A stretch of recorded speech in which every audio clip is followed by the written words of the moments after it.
What's the meaning of blotched?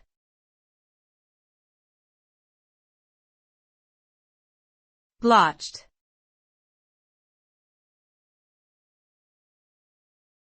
Blotched.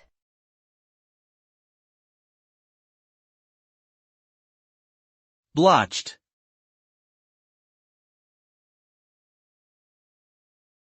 Blotched.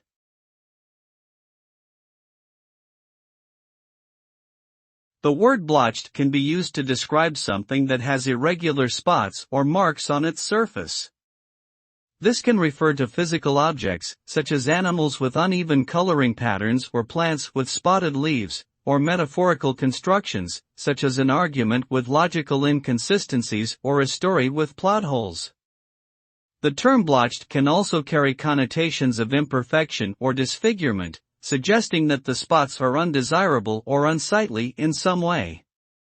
Overall, blotched is a descriptive term that highlights the presence of irregular or uneven markings and may suggest negative connotations depending on the context in which it is used.